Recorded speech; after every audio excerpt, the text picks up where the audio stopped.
رب اشرح لي صدري ويسر لي أمري واحلل عقدة من لساني يفقهوا قولي وقولوا للناس حسنا۔ وہ زمانے میں معزز تھے مسلمان ہو کر، ہم خوار ہوئے تارک قرآن ہو کر۔ اشاعت دین کا اہم مرکز صدیقی بیانات۔ السلام علیکم ورحمۃ اللہ وبرکاتہ۔ اللہ کرے کہ آپ سب خیر و عافیت کے ساتھ میں ہوں۔ اگر ہو سکے تو میرے لیے بھی خیر و عافیت اور صحت و تندرستی کی دعا فرماتے رہیے۔ الحمدللہ رب العالمین الرحمن الرحیم۔ سامعین، اس ویڈیو میں خاص طور سے اللہ تعالیٰ کی ربوبیت کے تعلق سے عرض کروں گا کہ اللہ رب العزت اپنی مخلوقات، اپنے بندوں کی کس طریقے سے دیکھ ریکھ کرتا ہے، پرورش کرتا ہے۔ نہایت ہی توجہ کے ساتھ میں سنیں، لیکن آگے بڑھنے سے قبل یہ کہ اگرچہ میں آپ حضرات کے لیے پرانا ہوں، لیکن میرا یہ دوسرا چینل صدیقی بیانات آپ لوگوں کے لیے بالکل نیا ہے، جس کے توسل سے سن 1442 ہجری کے آغاز پر آج یکم محرم الحرام مطابق 21 اگست 2020 عیسوی کو پہلی ویڈیو جاری کر رہا ہوں، آپ حضرات کے خدمت میں پیش کر رہا ہوں۔ جس طریقے سے آپ میرے دوسرے چینل الصدیق دینی چینل سے منسلک تھے، جڑے ہوئے تھے، اسی طرح سے اس چینل کے ساتھ بھی جڑ جائیے، منسلک ہو جائیے۔ تو سب سے پہلی فرصت میں صدیقی بیانات چینل کو سبسکرائب کر لیں اور ساتھ میں ظاہر ہونے والی گھنٹی کو دبا دیں اور آل کے اوپر ضرور ٹچ کر دیں، تاکہ اسی قسم کی دین ویڈیوز بر وقت آپ کو دستیاب ہوتی رہیں اور آپ اسی طرح سے فیض یاب ہوتے رہیں۔ چلیے موضوع کی طرف لوٹتے ہیں۔ الحمدللہ رب العالمین الرحمن الرحیم۔ تمام تعریفیں اس اللہ کے لیے ہیں جو عالمین کا رب ہے، جو عالمین کی دیکھ ریکھ کرنے والا ہے، پرورش کرنے والا ہے، بہت زیادہ رحم کرنے والا ہے، بہت بڑا مہربان ہے۔ سامعین، خدائے تعالیٰ کتنا مہربان ہے، غور سے سنیں۔ اللہ تعالیٰ نے رحم کے، مہربانی کے 100 حصے کیے اور ان میں سے 99 حصے اپنی مخلوقات پر، اپنے بندوں پر رحم کرنے کے لیے اپنے پاس رکھے، اور صرف ایک حصہ تمام جاندار مخلوقات میں تقسیم کیا، بانٹ دیا۔ اب غور کیجئے کہ انسان، جنات، حیوان، درند، چرند، پرند، غرض کے خشکی اور تری کی جتنی بھی جاندار مخلوقات ہیں، ان کو اپنی اولاد سے، اپنے متعلقین سے، اپنے اڑوس پڑوس والوں سے کتنی محبت ہے، کتنی ہمدردی ہے، کتنی خیر خواہی ہے۔ تو جب ایک حصے میں تمام مخلوقات کی محبت کا یہ عالم ہے، ہمدردی کا یہ عالم ہے، تو جس ذات کے پاس 99 حصے رحم کے ہوں، مہربانی کے ہوں، اس کی مہربانی کا اور اس کے رحم کا اور اس کی ہمدردی کا اور اس کے خیر خواہی کا کیا عالم ہوگا۔ اور کرنے کی بات ہے، اس ذات نے 18,000 مخلوقات کو پیدا کیا، وہ سب کو روزی اور رزق پہنچا رہا ہے۔ اللہ رب العزت نے ارشاد فرمایا کہ تمام مخلوقات کو ہم روزی پہنچاتے ہیں، ہم ہی رزق دیتے ہیں، اور وہ کہاں کہاں پر رہتی ہیں ان سے ہم خوب اچھی طرح سے واقف ہیں، ہم ان کے قرار اور رہائش سے اچھی طرح واقف ہیں۔ سامعین، اللہ تعالیٰ نے جو روزی مقدر کر دی ہے، جو روزی لکھ دی ہے، وہ اس کو بہم پہنچا رہا ہے، وہ ہر حال میں پہنچ کر کے رہے گی۔ اس وقت تک بندے کو موت نہیں آئے گی جب تک کہ اس کے مقدر کی روزی اس کو نہ مل جائے۔ اللہ رب العزت اپنے بندے سے 70 ماؤں سے بھی زیادہ محبت رکھتا ہے، جبکہ ایک ماں کی محبت دیکھ کر ہی ہم تعجب کرنے لگتے ہیں۔ اور ان سب سے بڑھ کر یہ کہ آخرت کی ہمیشہ ہمیش کی زندگی کو خوشگوار بنانے کی خاطر سے قیامت کے دن اللہ تعالیٰ اپنے بندوں پر اتنا مہربان ہوگا کہ معمولی بہانوں سے مغفرت اور بخشش فرمائے گا۔ یہاں تک کہ جس کے دل میں ذرے برابر بھی ایمان ہوگا، رائی کے دانے کے برابر بھی ایمان ہوگا، اس کو بھی جہنم سے نکال کر جنت میں داخل کر دیا جائے گا۔ ہم سب کے نبی، محسن انسانیت، محبوب رب العالمین، آقا دو جہاں، نبی آخر الزماں، تاجدار عرب والعجم، رحمت للعالمین، امام الانبیاء، خاتم الرسول، وجہ تخلیق کائنات، احمد مجتبی محمد مصطفیٰ صلی اللہ علیہ وسلم نے ارشاد فرمایا کہ قیامت میں اللہ تعالیٰ کی معمولی بہانوں سے مغفرت اور بخشش کو دیکھ کر شیطان بھی اپنی مغفرت کی امید کرنے لگے گا۔ سامعین، جبکہ اس ازلی و بدی مردود و ملعون کی بخشش کا سوال ہی نہیں، تو ایسی مہربان ذات کی جتنی بھی تعریف کی جائے وہ کم ہے۔ تمام تعریفیں اس اللہ کے لیے جو عالمین کا رب ہے۔ عالمین کی تشریح میں بعض علماء فرماتے ہیں کہ عالم دنیا، عالم برزخ اور عالم آخرت، اور بعض علماء ہر مخلوق کو عالم کہتے ہیں۔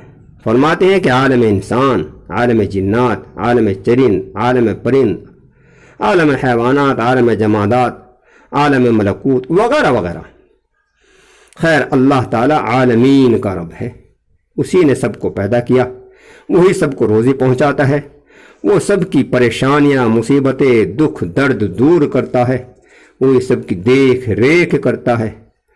وہ قادر مطلق ہے، وہ سمیع بصیر ہے، وہ سیاہ گھاٹی میں سیاہ پتھر پر چلنے والی سیاہ چیونٹی کو بھی دیکھ رہا ہے، یہاں تک کہ اس کے پاؤں کی آہٹ بھی سن رہا ہے، وہ اس کو بھی روزی پہنچا رہا ہے۔ اس سے بھی آگے چلیے، پتھر کے اندر کیڑا اور اس کے منہ میں سبز پتہ کون پہنچا رہا ہے؟ وہ خدا ہی کی ذات ہے۔ وہ ذات مسبب الاسباب ہے۔ جیسا کہ بادشاہ شکار کے لیے جنگل میں ہے کہ کھانے کا وقت ہو گیا، دسترخوان لگا دیا جاتا ہے، اب جیسے ہی کھانا شروع کرتے ہیں فضا سے ایک پرند آتا ہے اور دسترخوان پر سے گوشت کا ایک پارچہ اپنے پنجوں میں دبوچ کر اڑ جاتا ہے اور قریب ہی پہاڑ کے دوسری جانب اتر جاتا ہے۔ بادشاہ انتہائی حیران پریشان فوراً یہ خادموں کو حکم دیتا ہے کہ فوراً جاؤ اور حقیقت معلوم کر کے آؤ۔ خدام پہنچتے ہیں تو کیا دیکھتے ہیں کہ ایک شخص لیٹا ہوا ہے، اس کے ہاتھ پیر رسی سے بندھے ہوئے ہیں اور گوشت کا وہ پارچہ اس کے منہ میں ہے جس کو وہ کھا رہا ہے۔ خادموں نے حال معلوم کیا تو اس شخص نے بتلایا کہ چند روز قبل دشمنوں نے، لٹیروں نے مجھے لوٹا اور اس کے بعد رسیوں سے باندھ کر مجھے یہاں پھینک کر چلے گئے۔ اب ہر روز ایک پرند کھانے کی کوئی نہ کوئی چیز لے کر کے آتا ہے اور میرے منہ میں دے دیتا ہے، جس کو میں اسی طرح کھا لیتا ہوں، اور اسی طرح وہی پرند اپنی چونچ میں پانی بھر کر لاتا ہے اور میرے منہ میں انڈیل دیتا ہے۔ واللہ خیر الرازقین، اللہ بہترین رزاق ہے۔ سامعین، اللہ تعالیٰ تمام مخلوقات کی پرورش کرنے والا ہے۔ اس کی پرورش کے بے شمار واقعات ماضی میں ہم سن چکے ہیں، دیکھ چکے ہیں۔ موجودہ دور میں بھی اس کی پرورش کے ایسے ایسے واقعات ہم دیکھ رہے ہیں کہ جنہیں دیکھ کر عقل حیران رہ جاتی ہے۔ ایک جنس دوسری جنس کو بخوبی دودھ پلا رہی ہے، یہ سب اس کی پرورش کے عجوبے ہیں۔ اختصار کے مد نظر اس وقت صرف ایک واقعہ پیش کر رہا ہوں، نہایت ہی متوجہ ہو کر سننا۔ مشہور بزرگ حضرت ذوالنون مصری رحمۃ اللہ علیہ دریا کے کنارے چلے جا رہے ہیں کہ ایک بہت موٹا بچھو جس کو دیکھ کر دہشت غالب ہو جائے دریا کے کنارے آیا اور رک گیا کہ دریا کے اندر سے ایک کچھوا نمودار ہوا اور دریا کے کنارے تیرنے لگا کہ بچھو کود کر اس کچھوے کے اوپر سوار ہو گیا اور کچھوا اس کو لے کر دریا کے دوسرے کنارے کی طرف چل دیا۔ یہ عجیب اور غریب معاملہ دیکھ کر حضرت ذوالنون مصری دریا میں سفر کرنے لگے۔ کچھوا دوسرے کنارے پر پہنچا اور بچھو اس کے اوپر سے اتر کر خشکی میں دوڑنے لگا۔ کچھ دور چلنے کے بعد ایک درخت کا رخ کیا۔ فرماتے ہیں کہ میں کیا دیکھتا ہوں کہ اس درخت کے نیچے ایک نوجوان سو رہا ہے جو نشے میں دھت معلوم ہوتا ہے۔ حضرت ذوالنون مصری رحمۃ اللہ علیہ فرماتے ہیں کہ میں نے خیال کیا کہ دریا کے دوسری جانب سے اس جانب یہ بچھو صرف اس نوجوان کو ڈسنے کے لیے آیا ہے۔ وہ درخت کے قریب پہنچا تو کیا دیکھتا ہوں کہ دوسری جانب سے ایک اژدہا پھونکار مارتے ہوئے اس نوجوان کی طرف بڑھ رہا ہے، اور قریب تھا کہ وہ سانپ، وہ اژدہا اس کو ڈسے کہ فوراً ہی بچھو اچھل کر اژدہے کے سر پر چڑھ کر اور چمٹ کر کے بیٹھ گیا اور اس کو ڈنک مارنے لگا۔ اتنے ڈنک مارے کہ اژدہا ڈھیر ہو گیا، مر گیا، اور بچھو بس اسی وقت دریا کی طرف چل دیا کہ کچھوا منتظر تھا کہ میری سواری کب آئے اور میں اس کو لے کر کے چلوں۔ حسب سابق بچھو اس کے اوپر سوار ہوا اور کچھوا اس کو لے کر دریا کے دوسرے کنارے کی طرف چل دیا، اور بچھو خشکی میں اتر کر اپنی راہ چل دیا۔ حضرت ذوالنون مصری رحمۃ اللہ علیہ فرماتے ہیں کہ یہ ماجرا دیکھ کر میرے دل میں ایک سناٹا سا چھا گیا کہ اللہ رب العزت نے اس جوان کی دریا کے دوسرے پار سے بچھو بھیج کر کس طرح اس اژدہے سے حفاظت فرمائی، کہ میں اللہ رب العزت کی حمد و ثنا گنگنا ہی رہا تھا کہ نوجوان کی آنکھ کھل گئی اور اس کو ہوش بھی آ گیا تھا۔ میں نے اس کی جان بچانے کا من جانب اللہ یہ عجیب واقعہ اس کو سنایا تو اس نے تہہ دل سے اللہ تعالیٰ کا شکریہ ادا کیا اور اپنے تمام گناہوں سے توبہ کی اور بہترین دیندار بن گیا۔ سامعین، ضروری ہے کہ ہم اللہ تعالیٰ کی مہربانیوں اور بے شمار انعامات پر غور کریں اور کما حق ہو اس کی عبادت کریں، اور اس کے محبوب حضرت محمد مصطفیٰ صلی اللہ علیہ وسلم کے طریقے پر چلنے کی حتی الامکان کوشش کریں، اور اس واقعہ اور اس قسم کے تمام واقعات سے عبرت حاصل کریں۔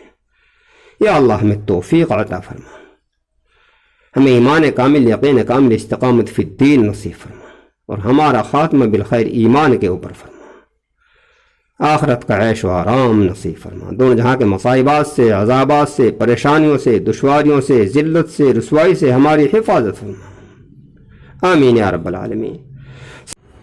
چلتے چلتے آخر میں اسلامی سن کے آغاز کے تعلق سے آپ حضرات کے ساتھ میں یہ بھی شیئر کر دوں کہ جواہر الفقہ میں حضرت مولانا مفتی محمد شفیع صاحب رحمۃ اللہ علیہ تحریر فرماتے ہیں کہ جو شخص یکم محرم الحرام کو 113 مرتبہ بسم اللہ الرحمن الرحیم کاغذ پر لکھ کر اپنے پاس رکھے گا، وہ ہر طرح کے مصائبات اور آفتوں سے، بلاؤں سے محفوظ رہے گا انشاءاللہ تعالی۔ تو اس کے اوپر بھی اگر عمل کر لیں تو بہت بہتر ہے۔